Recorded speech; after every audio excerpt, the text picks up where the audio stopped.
8 दिसंबर को जब काउंटिंग होगी तब तय होगा, लेकिन अब गुजरात के भी चुनाव साथ में है और राहुल गांधी भारत जोड़ो यात्रा कर रहे हैं। दूसरी तरफ आम आदमी पार्टी, एक बड़ी पार्टी, आप माने ना माने, दिल्ली में 2 राज्य उनके पास है, पंजाब गुजरात में वो कड़ी चुनौती दे रहे हैं। आपको लगता है कि इसके जरिए एक देश में ऐसी स्थिति बन रही है जहां राहुल गांधी को भी एक बड़ी चुनौती मिल रही है, न सिर्फ बीजेपी से उनको टकराना है, आम आदमी पार्टी से भी टकराना है। राहुल गांधी की ताकत पर आपको क्या लगता है? देखिए, राहुल गांधी को मुझे लगता है कि अब कांग्रेस ने धीरे धीरे मन बना लिया है उनसे किनारा लेने का। अभी जिस प्रकार से हालात बने हैं, आखिरकार ये व्यवस्था ही पूरे देश भर में उन्होंने महसूस की कि अब परिवार से पार्टी को बाहर जाने देना चाहिए। थोड़ा एक अवसर दिया है। हालांकि हम इस बात से सहमत हैं कि अभी भी वो चलाने वाले वही लोग हैं। दोनों नाव में आप पैर रख रहे हैं, या तो गांधी परिवार को अलग कर रहे हैं, प्रयत्न किया बन गए हैं अब अध्यक्ष। नहीं, मैं एक बात कह रहा हूं, मैं वो बने जरूर हैं, लेकिन वो कितना चलते हैं इस पर देश देखना चाह रहा है, कितना का चल पाते हैं। लेकिन अच्छी शुरुआत है कि बाहर निकलने की, इतना ही क्या, इससे ज्यादा कुछ कहने की आवश्यकता नहीं है। लेकिन कांग्रेस आज की तारीख में बीते जमाने की बात हो गई है। कोई भविष्य ना पूरे देश भर में, और जिन 2 राज्यों में उनकी सरकारें हैं, आज चुनाव हो जाएं तो आपको बताऊंगा कि काम तमाम हो जाएगा। तो आम आदमी पार्टी नया विपक्ष है? नहीं, मैं आप कह रहे हैं कांग्रेस कोई विपक्ष में एक पार्टी रही नहीं पूरे देश भर में भारतीय जनता पार्टी के सामने। आम आदमी पार्टी कोशिश कर रही है, प्रयत्न कर रही है। अब आजकल जहां जिस प्रकार से गुजरात में उन्होंने फोकस किया, हिमाचल तो छोड़ दिया, हिमाचल की चढ़ाई चढ़ते चढ़ते उनकी सांस फूल गई, वो निकल गए यहां से और गुजरात गए हैं। तो यहां आने की बातें बहुत कहते थे, कुछ दिन तो थोड़ा उनने शुरू किया था, लेकिन उसके बाद उनने देखा कि यहां चला नहीं। हिमाचल कभी भी तीसरी पार्टी को स्वीकार नहीं करता। हम बड़े क्लियर है, पहाड़ी लोग, हम जो या इधर या उधर ऐसा करते हैं। तो इसलिए हिमाचल प्रदेश तो छोड़ ही दिया उन्हें। वहां गए हैं, सुना है गुजरात में प्रयत्न कर रहे हैं, लेकिन वहां पर भी उनकी हालत अच्छी नहीं होने वाली है, दुर्गति होने वाली है। चालाकी का काम कर रहे हैं आप मुख्यमंत्री जी। क्यों चालाकी कैसे? कांग्रेस पार्टी पुराने टाइम की, बीते जमाने की पार्टी, क्योंकि आपको लग रहा है कि जो टक्कर हिमाचल में वो कांग्रेस से ही है आपका। ना, हिमाचल एक प्रदेश है, इसके बाद मुझे लगता है कि ये दौर चुनाव का निकलने के बाद फिर यहां पर भी बीते जमाने की बात हो जाएगी। मतलब आप रिकॉर्ड पलट देंगे इस बार? निश्चित रूप से हिमाचल प्रदेश में हम इस बार जो है रिवाज बदलेंगे। हमने बात कही है, रिवाज बदलेंगे।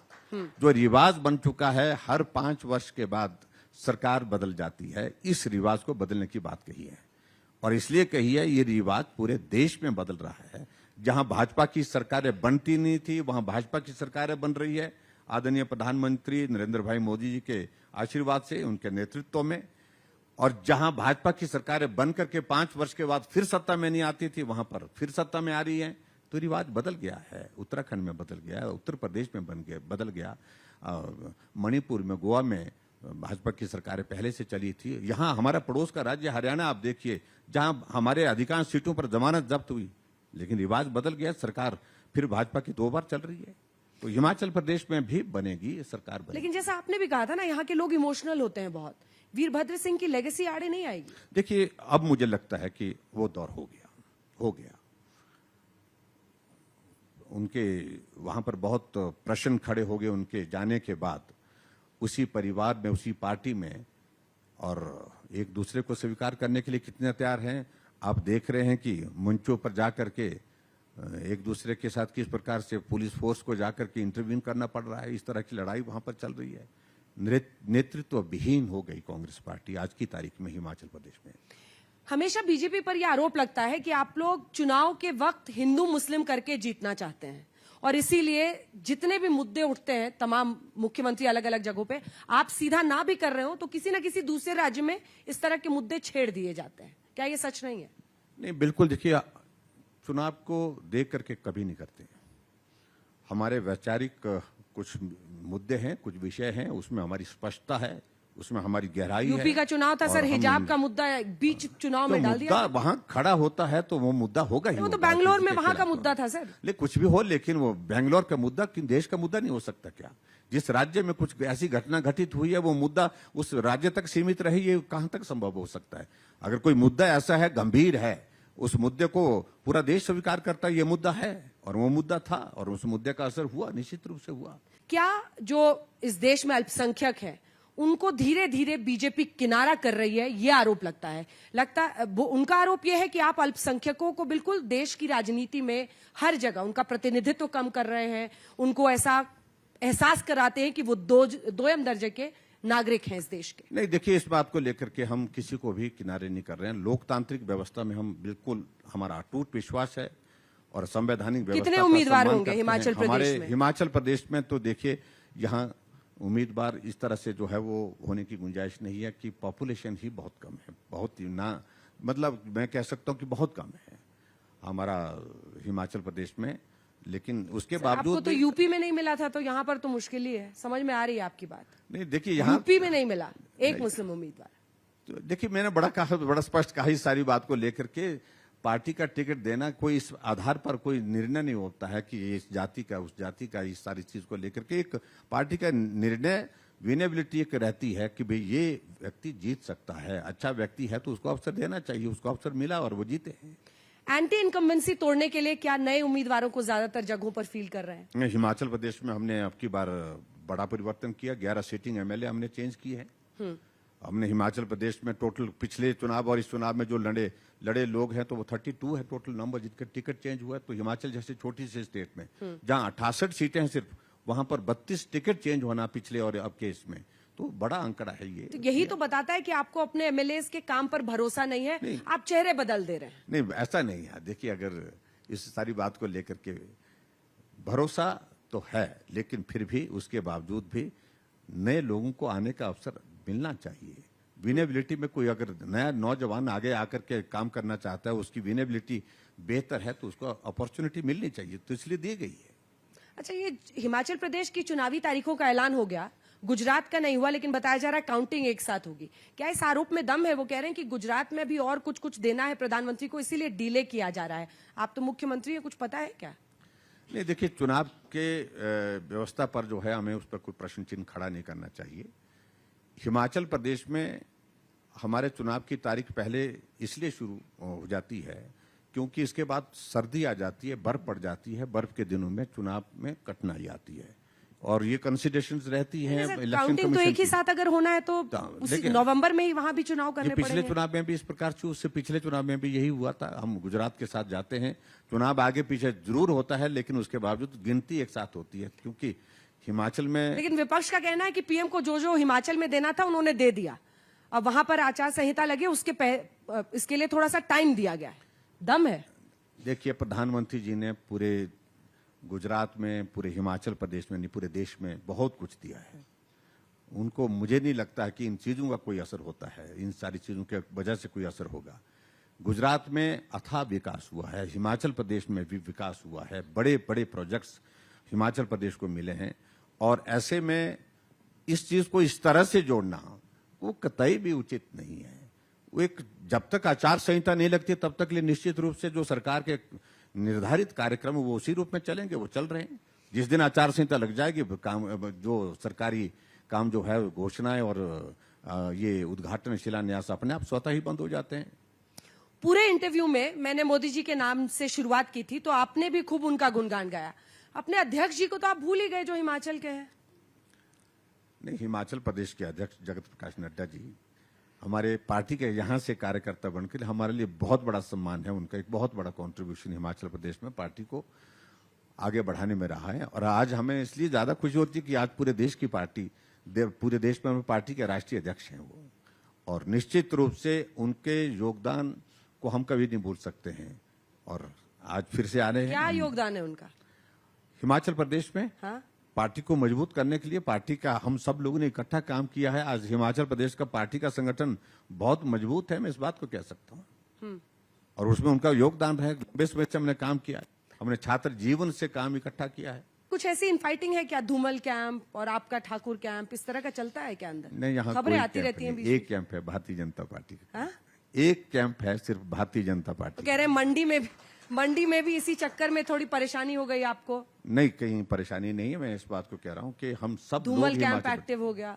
नहीं, ऐसा कुछ नहीं है। हिमाचल, मैंने कहा कि एक इमोशनल कार्ड उस वक्त जो खेला गया, क्योंकि तभी ही वो दुखद मृत्यु वीरभद्र सिंह जी हुई थी और उसके तुरंत 2 महीने के बाद चुनाव आ गया और चुनाव के वक्त जो है वो एक ताज़ा एक मुद्दा था, ताज़ा एक विषय था उस वक्त का, और उसके कारण इम्पैक्ट आया। लेकिन वो हो गया सो हो गया। लेकिन आगे हम ये विधानसभा का चुनाव और हिमाचल प्रदेश में इस बार के इस चुनाव में आप देखेंगे वो सारी चीजें एक जगह छूट जाएंगी।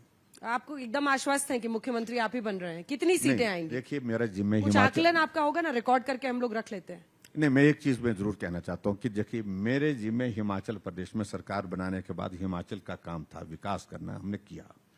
मेरे जिम्मे अब चुनाव आचार संहिता लग गई है, हिमाचल प्रदेश में भारतीय जनता पार्टी की सरकार फिर सत्ता में लाना, हम उस काम को करेंगे। आगे का काम हमारा पार्टी का केंद्रीय नेतृत्व करेंगे, प्रधानमंत्री जी करेंगे, हमारे राष्ट्रीय अध्यक्ष जगत प्रकाश नड्डा जी हैं, अमित भाई जी हैं, सब लोग बैठ करके जो निर्णय करेंगे वो हमें स्वीकार होता है।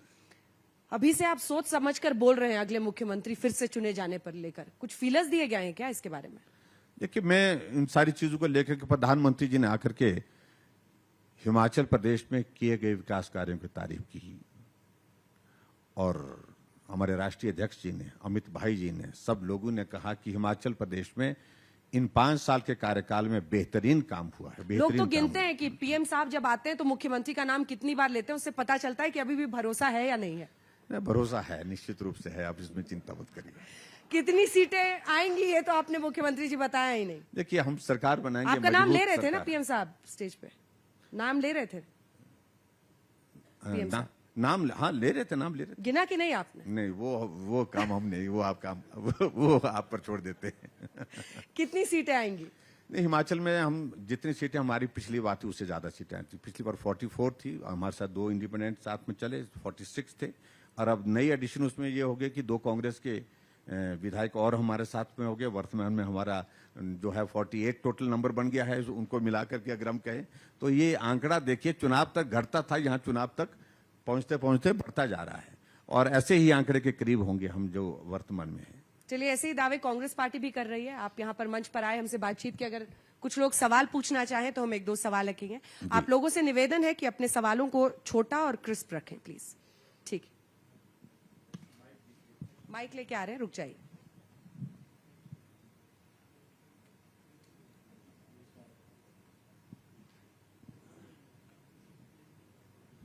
सर मेरा आपसे ये सवाल है, आप रिवाज बदलने की बात करते हैं, तो जो भी हिमाचल में चीफ मिनिस्टर रहा है वो ऑनेस्ट रहा है हिमाचल के लोगों के लिए, चाहे बियॉन्ड पार्टी लाइंस बात करें।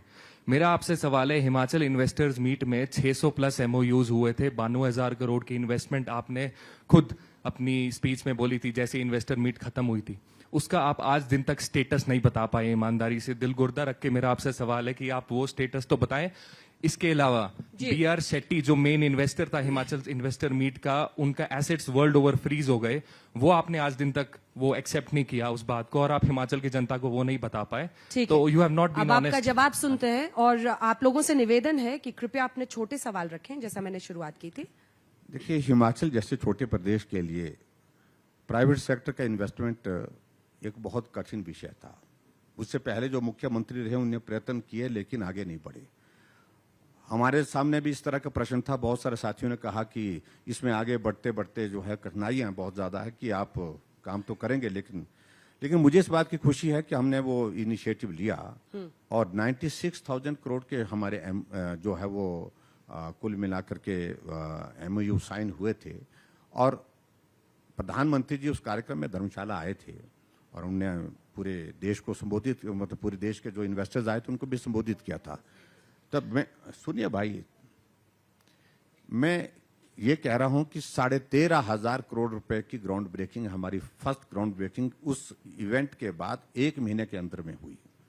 अमित शाह जी ने और आदरणीय नड्डा जी ने आकर के यहाँ पर शिमला की। सेकेंड इन्वेस्टमेंट जो उसके लिए जो ग्राउंड ब्रेकिंग का हमारा जो प्लान था वो भी बड़ा था, लेकिन उसमें कोविड बीच में आ गया, उससे प्रभावित हुई वो। लेकिन जब 4 साल का कार्यकाल हमारा पूरा हुआ, प्रधानमंत्री जी हमारे हिमाचल आए, मंडी में आए, 28,000 करोड़ रुपए की ग्राउंड ब्रेकिंग और की, और जो 13,000 करोड़ रुपए की ग्राउंड ब्रेकिंग हिमाचल प्रदेश में पहले हुई 13,500 की, उनमें से मैक्सिमम प्रोजेक्ट जमीन पर आ गए जिन पर काम शुरू हो गया है, और जो 28,000 करोड़ रुपए की ग्राउंड ब्रेकिंग अभी उन पर काम शुरू हो चुका है, कुछ जगह काम शुरू हो गया है। और जहां पर्टिकुलर एक आधे की आप जिसकी आप जिक्र कर रहे हैं इसका स्टेटस का मालूम करेंगे। लेकिन मैं इतना जरूर कहना हूं कि ये इनिशिएटिव हिमाचल प्रदेश में टोटली मिसिंग था। आज से पहले हमने हिम्मत की, हौसला किया आगे बढ़ करके, और मुझे इस बात की खुशी है उसमें हम सफल हुए।